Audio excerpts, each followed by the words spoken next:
Welcome back. Today we're talking about your mindset. Specifically, we're talking about the fact that your mindset matters and how the wealthy harness abundance over scarcity. Now, of course, many of you have been exposed to the concept of having an abundance mindset versus a scarcity mindset, but you maybe have not heard Julie and I's version of it. And obviously, it's going to be practical and tactical, with the end result being you're going to be able to put this information directly into action. Now, speaking of action, we have gotten a lot of good questions from folks that are wanting to participate in the Ask Me Anything podcast. So in case you didn't hear, we were wanting to do a podcast every single week, probably on Friday. And we might even do a Facebook Live or might even do Instagram Live, something. And then the point is we're going to be answering your questions. So if you've got a question that you'd like to be considered for Ask Me Anything, we're going to probably do our first one, this Friday. And the Ask Me Anything is going to be where you can ask us a question about anything. Now, anything means obviously starting with real estate, maybe financial stuff, maybe wealth building, maybe relationships, maybe who knows what, right? I mean, I think those of you who have been attached to us for a long period of time know that Julie and I do a lot of reading. We're very introspective. We've spent a lot of time really, I think, honing in our ability to help other people from having done hundreds of thousands of coaching calls over the last, couple decades. So we do have an ability to, answer probably just about anything you might ask us. That said, if you do ask us something that we don't have the answer for, we will follow our own coaching advice and say, that's a great question. Let me research that. I'll get back with you. Yes. But in the meantime, do send your potential Ask Me Anything questions to my text. Text me directly. Do not call. Please do text 512-758-0206, 512-758-0206. And also, please do include your name, the market in which you sell real estate, and your phone number. And, is it okay that we'll say, hey, Sally from Peoria, and here's her phone number if you have any referrals going that direction. So we could, reciprocate from you having asked us a question by potentially sending you some referral fee-free leads. So let us know. Just text me directly your potential Ask Me Anything questions at 512-758-0206. And today we're going to talk about having an abundance mindset. But before we get to that, we're going to look at the opposite, which is called the scarcity mentality. Now, Julie did warn me prior to me hitting the record button. She said, quote unquote, get through the first part of this content fast because it's pretty depressing. So I'm warning you like she warned me. I want to get to the abundance part. Okay. I'm so trained out of thinking scarcity that it gives me anxiety. Okay.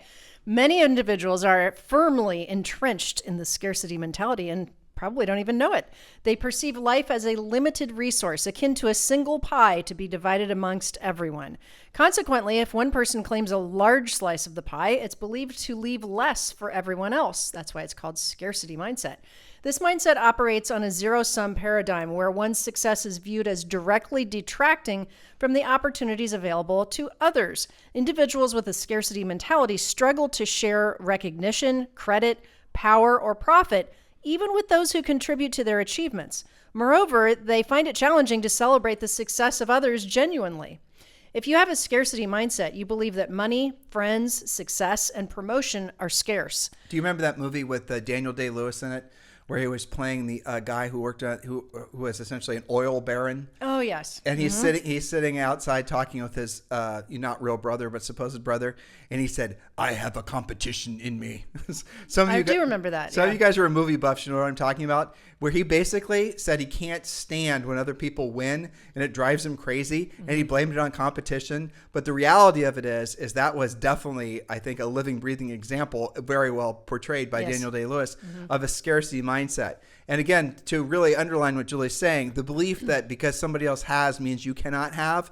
In other words, there's only so much to go around of whatever it is. In some examples, that is true. There are already so many listings that can be available in your marketplace. So you better be really good at winning those listings or winning those sales or finding them.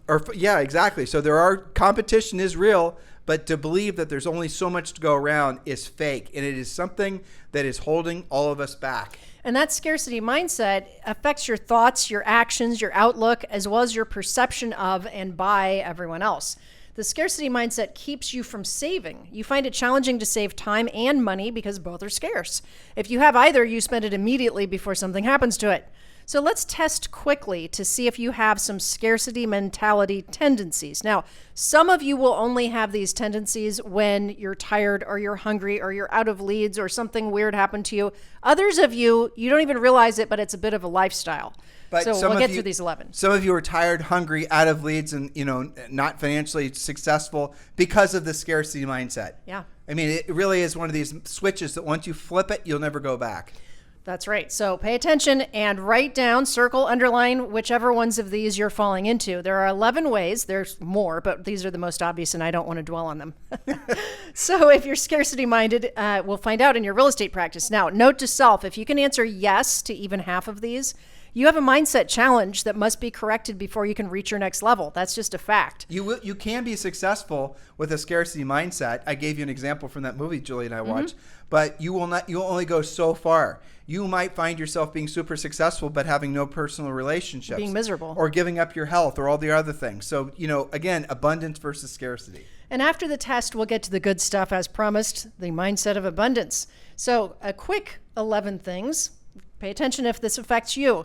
Scarcity mindset things. Number 1, you have no savings, ever. If you do, it's maybe for a couple of weeks, sometimes as scarce as a couple of hours. And how many people in the United States even have $1,000 saved? It's because every time they get money, they go out and spend it because they don't believe they'll have the money again. And that's how all of us, look, you can say we're all manipulated and trained to think that way, but the truth is that's an evolutionary, or that's essentially how humans have most always been. So when you have the meat, right, from having been out with your hunting tribe, you're going to eat that meat or it's going to spoil. Or somebody's going to steal it. Or exactly. You see how this sort of, there's genetic precepts that enter into all of these mindset issues. It's fascinating if you think about it.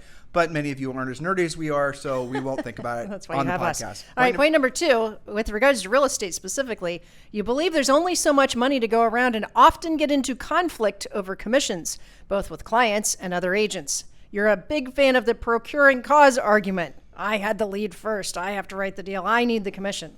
Point number 3, or possibility number 3, of a scarcity mindset. You don't use a buyer's agency agreement because you're afraid of losing the commission to an agent who doesn't use agency agreements. Now, fortunately, this particular issue is no longer up to you as of July this year, but that has been in the past an indicator of a scarcity mentality. Number 4, you lose listings over sticking to your guns on commissions. Well, you said that in the previous point, but I'll even say sticking to your guns as far as it's my price, That's right. You'd rather be right or righteous about your price than to give a little to make the deal happen, or to have some flexibility and have a plan, things that we teach in coaching. All right, number 5, you're immune to goal setting and feel you're above it. You might say things like, goal setting isn't for me. It's not my jam. I never do it. Number 6, you often get outbid on competitive buyer offers because you feel the buyers don't have the money to bid high enough to win. You're feeling like you almost feel guilty asking them to go high enough to actually win. Then you blame the buyer, the market, the other agent, or the seller for your deal not happening. If you do get something in contract, of course, it's always because of you, your expertise, your experience, your abilities. No one else is given credit or congratulations. So when somebody else has success and somebody drives by, like I'll never forget this. I was and I won't even say who it was because they listened to the podcast. But it was somebody before I started coaching them, and I helped them move past this. But we were standing on a street corner. I think it was in San Francisco, and there was a really nice car that drove by, and it was obviously it was a big bunch of realtors, and one of them said, "Imagine all the people he had to screw to get that car," or imagine all the that type of mindset. I don't remember his exact words were, but that was the essence of it. So his mindset was that in order for that person to drive by in whatever that car was, that he had to take from other people. That is a really bad scarcity mindset, because how does that translate to his real life? How does that translate to him wanting to be successful?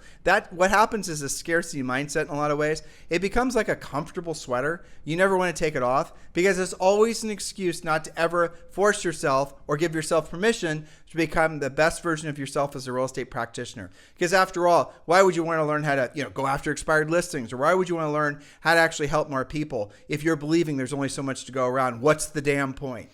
Well, exactly. Another iteration of that, one of my elite coaching clients was at an award ceremony and was getting number 1 or number 2 at something, and overheard another agent say, "Well, I'm sure she doesn't spend any time with her family." Well, these people, those little jabs. We used to hear that constantly. Yes. I mean, that was the thing. Anytime you become more successful, even a tiny bit more successful, you're going to hear all these these, I'm sarcastic here if you didn't pick it up. All these well-intentioned do-gooders giving you all this little advice, stop and smell the roses, and whatever. Those are all people that are not wanting to actually you to succeed. They want you to be just like them because they have a scarcity mindset. They think that if you sold 10 times the houses that they did, at least some of the transactions you did should have been theirs. That's scarcity for you. Another way this manifests, number 7, you always do free training and 30-day trials and get free scripts on the internet and do Facebook surveys rather than investing in actual education. You are possibly uncoachable. You believe online free stuff is good enough. Or maybe even don't go that far and just make up all of your own stuff. Well, it's because you have a bunch of false starts. And basically, even if you start with Premier Coaching, which we do give you free for the first 30 days, and then you don't progress in the coaching program, you're going to say, well, I tried Premier Coaching. No, you didn't. You didn't get past the first level. There's 12 levels, and most people stay in Premier Coaching for years. You didn't mentally invest. Right. And so you're saying, well, it didn't work for me, feeding your scarcity mindset. Yes, which leads to number 8. You're skeptical. Everyone is just out to make a buck rather than trying to help you, support you, or provide a legitimate service. You already know everything anyway. Well, I've never met a rich skeptic. Neither have I. Right. So you guys should remember that. You cannot be rich, and I do mean in the literal sense where your money's working for you. You no longer have to work for your money if you are a skeptic. It is impossible because you are going to see scarcity everywhere and everyone's trying to take from you and your world's going to get smaller and smaller and smaller. And that is the ultimate plague that scarcity-minded people create for themselves. As they grow older, and sometimes older is in your 30s or your 40s, your world gets smaller and smaller and smaller. I told you this would be exhausting until we get to the abundance mindset. Number 9, you tend to be a grudge holder too. It's never your fault, ever, for any reason. Number 10, you feel the world owes you and somehow you're being cheated. You're perceived as negative and even angry. You get ghosted a fair amount of the time. Well, you hear this with people that have all these fancy college degrees and have all the student loans and, figure that, well, just because they follow the prescribed path to success that they get out of college and the world should just be opening itself up and they should be able to, write their own check and become the best of the whatever, right? Those are, this is all part and parcel of the same faulty thinking. Scarcity mindset. Number 11, you'll like this one. You hate doing what you don't want to do when you don't have to do it, and you rarely do it at a high level, if you do it at all. Okay, so, wow, this is exhausting just talking about being scarcity-minded. Yuck. Do these 11 points deplete you the way they deplete me and Tim? Imagine what it's like to have a few coaching calls in a row like this. It's our job to move you forward so you'll never catch our coaches getting into this kind of mud with you. Failure is not an option. It's only a matter of how much success and how quickly we can get you out of scarcity. So if you checked off any of those things, and a lot of times you only fall into that sometimes. You had a bad week, you get stuck in the mud, that's okay. Make the commitment to get out of scarcity and into abundance. So we're going to talk about that next. This mindset, the abundance mindset, stems from a deep-rooted feeling of self-worth and security. Which you have to earn. You are not born with either a sense of self-worth or security. You have to earn that in the real estate business, keeping this practical and tactical, from the skills you've acquired, from the customers you've successfully helped transact. That's where it comes from. You cannot, brand your way to actually having a real sense of self-worth and security. You know it's fake. You'll sense it's fake. They'll sense that you're actually a pretender. The abundance mindset is the belief that there is an abundance of opportunities out there for everyone with plenty to spare. It's the belief that there's plenty of pie for everyone. With an abundance mentality, you understand there's more than enough pie to go around. You operate from a place of service, knowing that when you lift others up, you'll rise with them.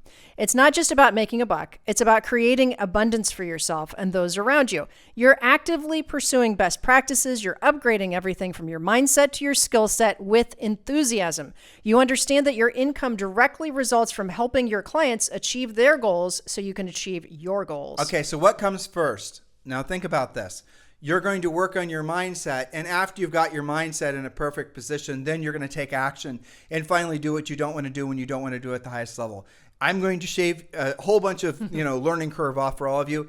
It never works out that way. But everybody and their brother and their dog Bob, sorry Bob, you're now a dog, wants you to believe that you have to work on your mindset before you're supposed to get into action. Do you know why, listeners? Because they don't know how to teach you how to get into action, help people make money selling real estate. But the mindset stuff is prolific. Everybody, go to Barnes and Noble. Remember there were bookstores? They still exist here and there. And they have a section for self-help. Go to self-help, self-improvement, and you're going to see this line of books, thousands of books that are all basically the same thing. And sometimes our book is usually on the opposite side of the bookshelf, which is kind of funny. But sometimes it's on the same section. And I remember last time you and I were, I forget what town we were in, and our book was sitting next to, what was it? Crypto Dad, yeah. I thought that was You funny. never know where it's going to turn up. In any event, the point is that these self-help books people are addicted to it. That's the reason that people are constantly going from mindset guru to mindset guru, because they're wanting to feel like they're actually progressing. Because once I get all my mindset demons, finally slayed, then I'm going to start doing then I can finally be successful. Then I can finally lose some weight. Then I can fix my relationships. I have wonderful news for all of you who are finally tired of thinking like that. The exact opposite is true. So for example, if you want to become really successful helping people and making lots of money selling real estate, go do the hard stuff first. Do what you don't want to do when you don't want to do it at the highest level. In action, while you're in action, let's just use something that all of you are, you hate doing, actually picking up the phone and making calls. When you're doing that, you're seeing yourself doing it. You're hearing yourself doing it. You're feeling yourself doing it. You get better, you get better, you get better. You know what then changes? Your mindset. Don't wait to have your mindset be in perfect order and then get into action. Do the action first. The physical activity actually changes the emotional response. You know who I learned that from? Dr. Laura, I think. Yeah, and I'm very tempted to give the exact call as to what she was. You think I should? You can. I'm sure it'll help some people. All right. Well, okay. I will. So Dr. Laura Schlesinger is somebody that Julie and I dearly love. We've been married for 33 years this year, and we used to listen to her every single day on the radio, and it was absolutely wonderful. She was like the caring, loving mom that, who knew all the right answers to say. And by listening to the people that were calling into her talk show and asking her questions, we could kind of it was like foreshadowing what we might be dealing with in 10 or 15 years. So one of the calls that she got in, and this is directly related to what we were just telling you, was a lady that was calling in and saying basically, first of all, she started out by saying, I just don't think, my relationship with my husband isn't what it used to be. And we used to be like rabbits and all the rest of it. You guys know what I'm talking about. And Laura said, well, how long have you been married? Oh, 15 years. And so your expectation, this is Laura, was that every single year was going to be like when you guys first met in your honeymoon? No. And Laura started talking about her husband who just, who passed away. And she started saying, here's the reality of marriage. Some days you feel like this. Some years you feel like this. It comes and goes. The nature of the wedding vows and the nature of being married is that it's going to be, it's never a complete. It's dynamic. It's dynamic, exactly. And then the lady asked a secondary question about sex. She said, well, me and my husband are having sex, and we haven't had sex for a long time. Obviously, her estrangement emotionally from her husband probably is related to their lack of intimacy. Let's just assume. So this is what Laura said, and this is the whole point of this story. That she then said, here's what you're going to do. And she gave this lady a perfect prescription for basically livening up their boudoir, if I'm saying it right. Making an effort to be more intimate. Right, making an effort, because the lady wasn't making effort. Laura asked her, I remember as I'm telling you guys this, what would you wear at night when your husband comes home from work? Sweatpants that I haven't washed in 2 weeks with gravy stains on them, just the whole thing. And Laura says, well, that's clearly not going to be sending him the types of messages that's going to result in the intimacy that you're hoping to accomplish. How did you dress when you guys were courting and when you got married? And how did you look? How did you present yourself? Did you take a shower every day? Those types of things. I'm trying to make you guys laugh, but you get the gist of it. So then Laura gave her a prescription. This is what I want you to do. I want you to wear this, do this, smell like this, bathe like this, groom yourself like this. I want you to do boom, bada, boom, bada, boom. And Leigh said, I just don't feel like it. I don't feel like being intimate with my husband. Oh, it's been so long. We must be caught in this downward spiral. Maybe we should just get divorced, blah, blah, blah. Okay, so this is Laura said, okay, listen, do what I just said and call me back in a week. Julie and I listen every day. Sure enough, this lady calls back in a week, and her voice sounded different. She sounded like she was younger. Because you can imagine what her and her husband have been up to, right? Right. So she was resilient. She was happy. She was excited. She said, oh my gosh, this is what happened. I completely surprised him when he came home, and I had dinner made. I had all this romantic, all these things planned. And it was one of the best experiences. And then every night since, we've been not necessarily, getting busy, but we've been doing other things, spending time with each other, reconnecting. Guys, this was only 7 days later. And so Laura said, and, Laura let this lady tell her stories. And, it wasn't X-rated or anything, fortunately, but you guys get the gist of it. And then it circled the bend. And then Laura said, well, here's what you hopefully are taking away from this. She's speaking to all of us listening. She said, your emotional state follows your physical actions. Your emotional state follows your physical actions. We talked yesterday about our Navy SEAL friends who used to be SEAL Team 6 and also were BUDS trainers. Those guys entering into this, wanting to be SEALs, none of them had the emotional state, but they got them into physical action. They got them doing BUDS training. They got them doing all the horrible things they have to do in order to even qualify to be a Navy SEAL. And guess what followed? Their emotional state. They became more confident from doing what they didn't want to do, and they didn't want to do it at the highest level. This lady saved her marriage. It sounded like she had a hell of a lot of fun from doing what she didn't want to do, and she didn't want to do it at the highest level. Are you guys understanding where we're going with all these points? They led with action, not emotion. Right. They owned it too, because they had to be the one that took the first step in order to get closer to what they wanted. Now, if Julie and I wanted to make a hell of a lot more money, I wouldn't have said anything that I just said to you. I would be saying, here's the mindset things. Read this book. Let's go to a meditation retreat. Here's the this, that, the others. Let's work on your dream boards. I would say the same things that virtually everybody else says, because it always leaves you dependent. If you're sucking up this mindset stuff and you're constantly, going back to the well, I have an never-ending stream of stuff I can sell you. But Julie, we want you to be independent, not dependent. So we're going to give you real information that you take real action on, because we feel that doing it the other way is out of integrity. And frankly, a lot of that mindset stuff is 100% woo-woo, pseudoscience, made up, fakery, and we want nothing to do with it. Yeah, you'll starve, you'll fail out of real estate, you maybe fail out of life, but in the time it takes for you to get to the next mindset thingy. Since we're on this, I'm going to say something I find this really, troubling. I'll listen to a podcast or whatever. We'll listen to and you'll have somebody who's very successful, and they won't ever talk about the grind. They won't talk about the suck. I hate that too. They are lying, and what they'll do is they'll try to tell, or they've forgotten in their defense what it really entailed, which is probably at least 50% of it. They're going to try to talk about themselves as there's some sort of mystical deity where somehow all the stars just align. When people talk about Steve Jobs like that, I think to myself, you are an idiot, because Steve Jobs is anyone who has ever been associated, actually worked at Apple during the era when he was running it. He was brutal on himself and brutal on everyone else, and he was working harder than anyone else. I mean, look at Elon Musk. Look at anyone who's ever accomplished anything. It's because they've done long periods of time, usually decades, listeners, of doing what they didn't want to do, and they didn't want to do it at the highest level. And what makes you think you can shortcut any of that? You can't. That's one of the reasons why you and I listen to biographies, is because that goes back to the beginning of somebody's history, where maybe all you knew about them is that they were super successful, but it shows you how they got there and the struggles that it took along the way. Honestly, it depends on who's writing the biography. I agree with that too, because there's spin on that too. Exactly. If the person writing the biography comes with biases, like I remember listening to Steve Jobs' biography that I forget that Walter Isaacson wrote it, and he was talking about he was injecting his own values into it. And then he started saying, Steve Jobs really neglected his relationship with his family and all these other types of things. Dude, that's your headspace garbage. You didn't ask his family. You didn't go and ask his Lisa and when you hear Steve Jobs' wife being interviewed, she doesn't say that. That's just your junk. That's your scarcity mentality that you're interjecting into this biography. But I will say, his older stuff that's not on trend, where he's writing about historical figures, it's very good. Those are really good. Yeah, I agree. And there's lots of different ones to choose from.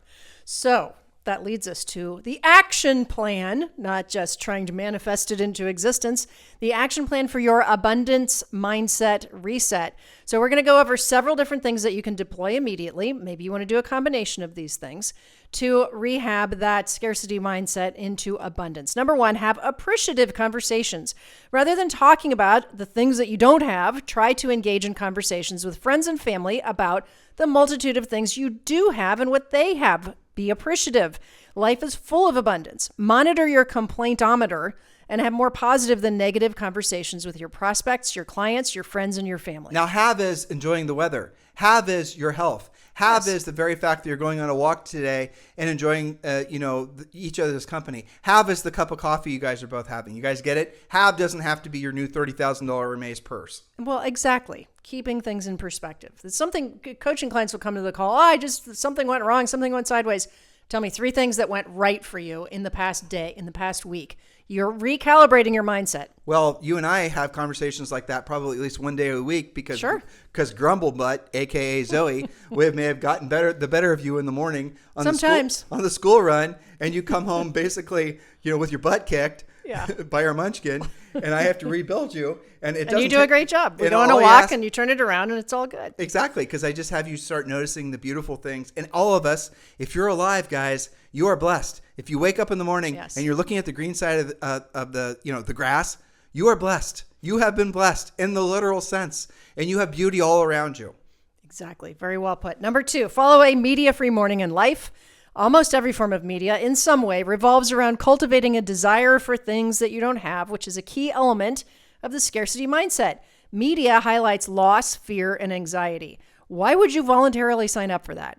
Instead, curate your podcasts and newsletters to serve your mindset of abundance and of success. It is in your control. And here's a litmus test. Tim, what are you saying? Oh, we've run into foul of this before. Yeah. When Julie and I talk about media free, we've had this happen in New York City, in Manhattan. We had some lady that got super pissed off with us when we told her not to read the New York Times or anything else. She was sitting in the front row. She literally had the New York Times sitting on her desk, and she got fumey with us. And so this is what I said, and this is what I'll say to all of you. When you consume something, you're listening to our podcast, you are mentally and emotionally consuming it. When you're watching something, ask yourself, be introspective enough, coach yourself, ask how you're feeling. Are you feeling abundant, excited, happy, rejoiceful, appreciative? Or are you feeling scared, fearful? Are you feeling, scarcity? And you have to monitor that, because most everything that you're going to consume, unfortunately, is designed to make you feel scared, because when you're scared, you're dependent.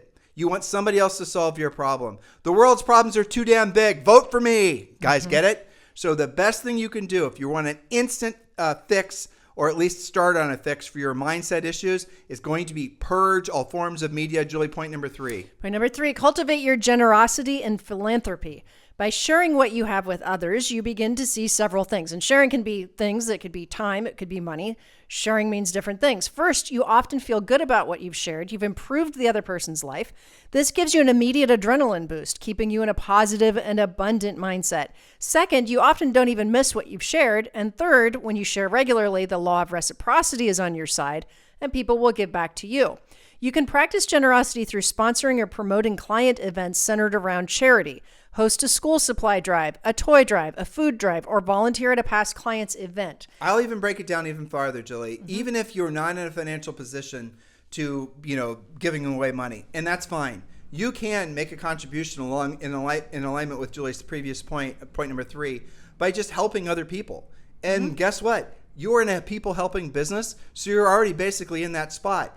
Real estate agents, good ones anyway, are people helpers. You're solving other people's problems. So get better at solving other people's problems. But also just in life in general, don't go out there and offer free coaching and try to basically do all the rest of it. But you can offer encouragement.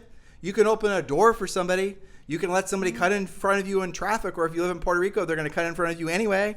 I mean, Right. The reality of it is there's lots of ways that you can be philanthropic without necessarily having to give money.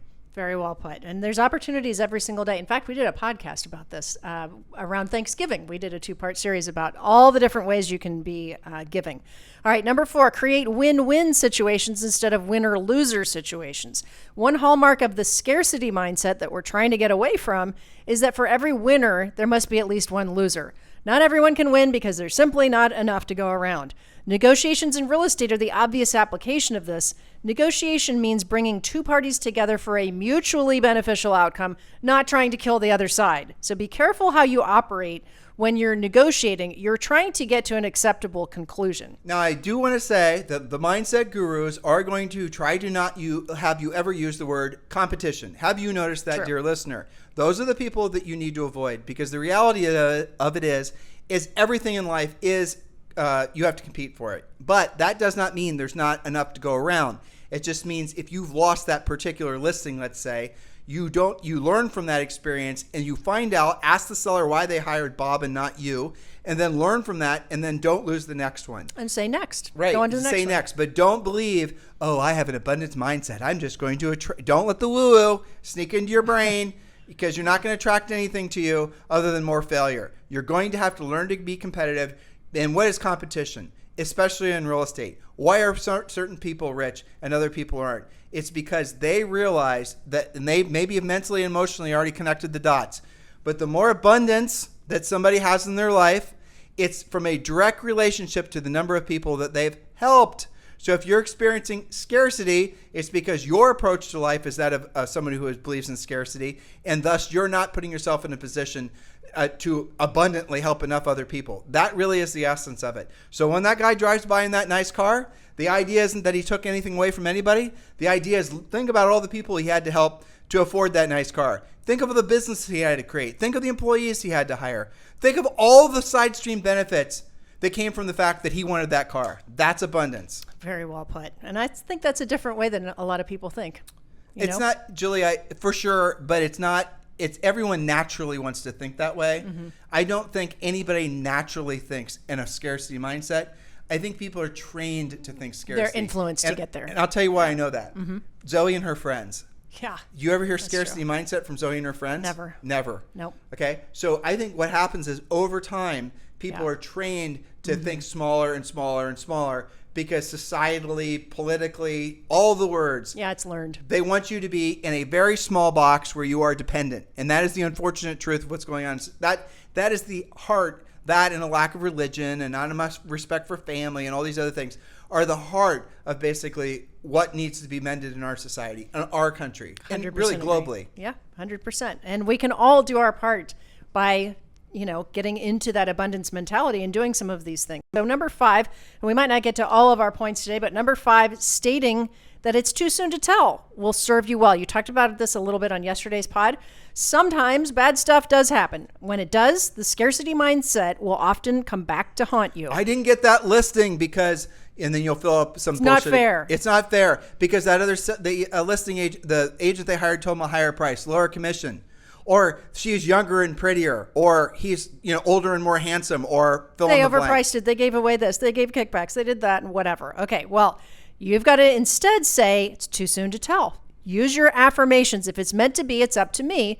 Get back to work helping people. You talked yesterday about if it's something you think is super good, too soon to tell. We'll see how it works out. If it's something that was bad, too soon to tell. That way you're not constantly judging every single thing that happens. And then tell yourself, if it's meant to be, it's up to me. That's you owning it. Next is number 7, and this is a social media problem. Stop comparing yourself to others constantly. In the scarcity mindset, all that matters is how you compare to others. In the abundance mindset, what matters most is how you compare to yourself, how you live out your own ideals in your day-to-day life. Are you on track, ahead, or behind of your goals for yourself this year? Do you have goals? Maybe you need to get into coaching. That is not the antithesis of being competitive. If somebody beats you, it beats you in professionally, personally, socially. If somebody beats you, you got to go and figure out why so you can improve. So understand what Julie's saying is you do naturally have to compare yourself to others so that you can get better. But what she's also telling you is, first of all, don't believe anything that's on social because it's all mostly contrived. But don't allow if you constantly are comparing yourself to others, and you're not really understanding why here's this agent who's 25 years old, and I just watched a video of him on Instagram, and he's driving a new Ferrari, and I've been in the real estate business for 20 years, and I can barely afford my, whatever it is. That type of thinking is going to erode your confidence, because what you didn't know wasn't his Ferrari. There's a really funny story. It made its rounds maybe a year ago, but maybe you didn't come across this. In LA, somebody set up a studio where influencers, air quoting, could go and sit on a real set in a warehouse of a fake jet. So you have all of these social media influencers that were standing in line and paying a ridiculous amount of money to act like they're sitting on a private jet, holding their champagne, balancing their caviar on their big toe. You've seen these posts before? They're fake. Yeah, that's what we're talking about. So if you're here. comparing yourself to somebody that's doing that, it's going to drive you insane. That's right. All right, point number 8, a bit more practical here. Keep a gratitude journal. Keep a simple journal where you note at least 3 positive things that happened that day. What are you grateful for? What surprised you? What went exceedingly well? Even tiny victories will accumulate to equal a healthier mindset of abundance and success. We try to get Zoe to keep a gratitude journal, but I don't think we're doing it well because she always hates doing her gratitude journal because normally we make her do 3 pages in her gratitude journal when she's being snarky, which is, a good 30% of the time. So I think you and I need to reframe She how revolts. I'm grateful for tape. Yeah, that's I'm what she'll grateful say. for my stapler. I'm grateful for the eraser on my pencil. Exactly. So, yes, we need to work on that. All right, number 9, don't do this alone. Invest in best-of-class coaching by clicking the link and joining Premier Coaching today. Be around abundance-minded coaches and colleagues. We'll educate you, we'll motivate you, we'll get you into action, we'll keep you in action. And number 10, we'll round this out by realize that having a real estate license is one of your greatest blessings. There's no income cap. There's no boss except for yourself. Coaches at the ready to help you achieve your goals, and your success is in your control. Yeah, it's an amazing business. We do believe that real estate will forever be one of the greatest entrepreneurial endeavors that all of you guys can absolutely thrive in. But keep your life simple. Keep your approach to success simple. Don't allow yourself and your ego and the influence from other people that are frankly probably not even qualified to be offering you advice overly complicate anything. If you're attracted to things that are ridiculously complicated, a funnel leading to a CRM, leading to a drip campaign, leading to all this, you've got to ask yourself, why giving your energy to that, multifaceted, what's the dihedral? Is that the I don't know. What's a multi-headed dragon? Oh, you asked me too quick. Yeah. Just call it a multi-headed dragon. Okay, the multi-headed dragon. So being attracted to all of that, what does that energy that's going towards mastering that or trying to, that energy you don't get back, number 1. Number 2, where could you be putting that energy, which would 100% be putting you in a position to help people and make money, which is the whole damn reason you got into real estate in the first place. So your information, or what is scarce truly, is time. That's scarce. Mm-hmm. No doubt about it. The energy you have every single day is scarce. You have energy every day, but it's not the same level. Most of us have better energy in the morning. All these things. So once you sort of learn how to, I hate this term, but life hack yourself, then you're going to realize that you can get more out of the day. But if you're filling that really incredibly valuable, irreplaceable time with things that are moving you away from being of service to others and helping make money, you can't get that back. And the negative accumulation effect from all of that is going to most certainly result in, if not your failure, your never-ending frustration. So we ask you kindly, listen to yesterday's podcast, listen to today's podcast, listen to all our podcasts. We have thousands and thousands available to you, and really get in sync with the mindset that we believe, our experience has taught us, and experience just personally and with coaching clients, is the mindset that you need to really truly go to the next level because of this market. Guys, thank you for keeping this the number 1 listened to daily podcast for real estate professionals in at least the United States. It is always our pleasure and our honor to be of service to you. Have a fantastic day.